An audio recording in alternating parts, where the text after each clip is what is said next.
Hey everybody, Eagle Run 23 here. By far, the most viewed short on my channel is regarding this 8.6 Blackout Sheridan case gauge that's got the slot so you can see what's going on inside. We're over 1 million views on that. And a lot of people, I'm going to answer your questions right now. I gained several thousand subscribers from that short. And a lot of you did not know what the 8.6 Blackout was.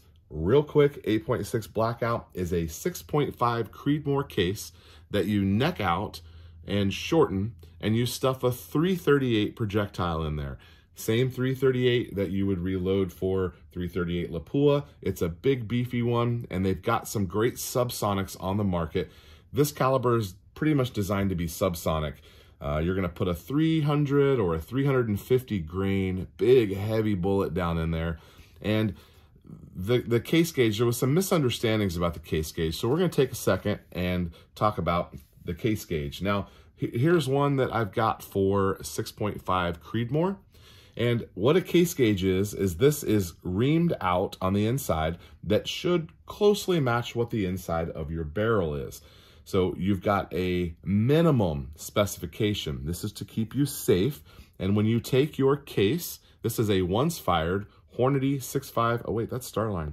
Once fired Starline case. When you drop it in, and it should drop in, and you're able to see here on the end with some different steps where you are at, and if you need to bump your shoulder back, or if your case is too long, all of those things can be found with this open. Now, traditionally, the case gauges, you would just be able to know it fits or doesn't fit. But because Sheridan has slotted theirs out, you can actually tell quite a few things here. Now, if you look down at the tip, you can see that our case it's a little short. It does not need to be trimmed. If your case was hitting, there's a little step right there, and you would know, hey, my case is too long. Now, obviously, you just measure that with calipers, and you would already know that, but it is checked again right here. The next part is you want to be able to make sure and see that you're getting a good matchup with your shoulder and with the neck and the shoulder, where it's all coming together right there. This little zigzag should all fit perfectly. So this once fired case is ready to be reloaded. It looks like it would check out totally just fine, but you're not really supposed to check loaded ammunition. And that's what I was doing in this video. A lot of people thought maybe I had no idea what I was doing. That was a short that was taken out of a larger video. And so you didn't really have the full story. Because we like to fool around here, if you're new to the channel, you might not know, I just built a beautiful high-end 6.5 Grendel. And we've got all the components that we need to reload for it. We just have not jumped off into reloading for this caliber. I was at the store the other day. They had no limit, and they had probably 20 boxes of this stuff. I bought 10 boxes of it.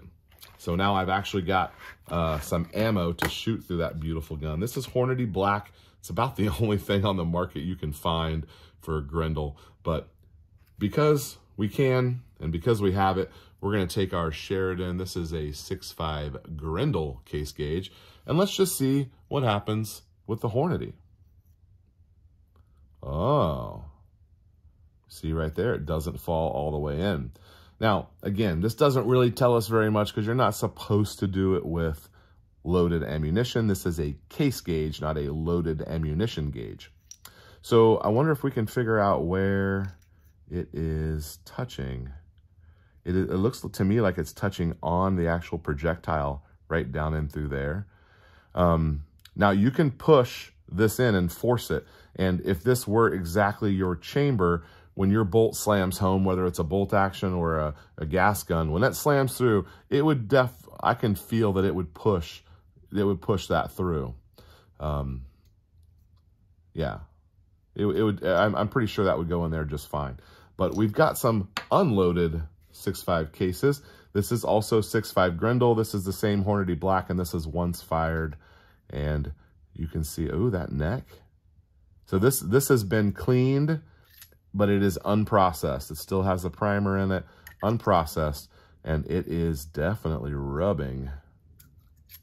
Right there, you got a little mark. It rubbed on the neck. Again, we could shove it home and it would probably be just fine. But this case needs some work, and I know that because it's unprocessed. It's just once fired brass, and it doesn't quite go in there all the way. Another 6.5 Hornady, and it is also hitting.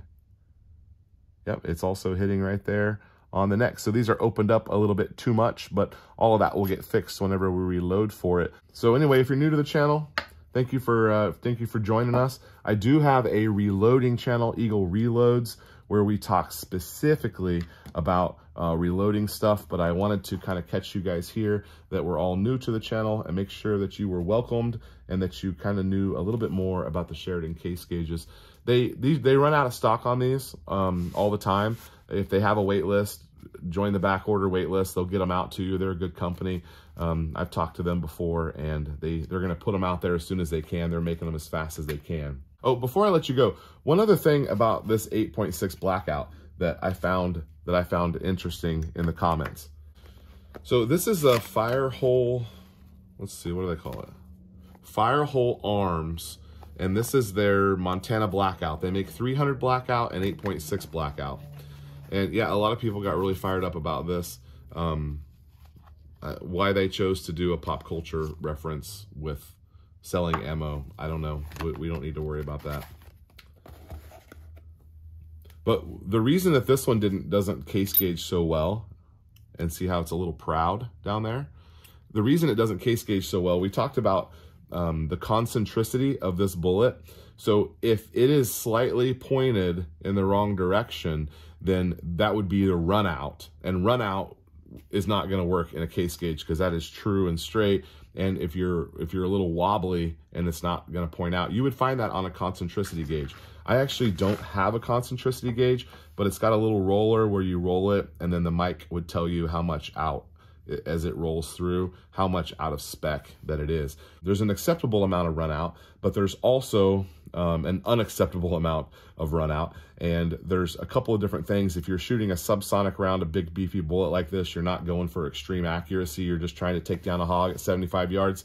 A little bit of run out's not going to hurt you. If you're trying to shoot a mile, you know, with a 6.5 Creedmoor, you're going to want that thing to be in there perfectly straight. So there's nothing wrong with this ammo. It shoots just fine, and it's just because it failed the case gauge doesn't really mean anything. Sorry if I confused any of you guys in our short video, but that is the full story. I'm happy to have this ammo. We can finally get that gun out there and shoot it. It is such a fun gun to shoot. But anyway, welcome guys to the channel. Thanks for hanging out, and we'll see you on the next video.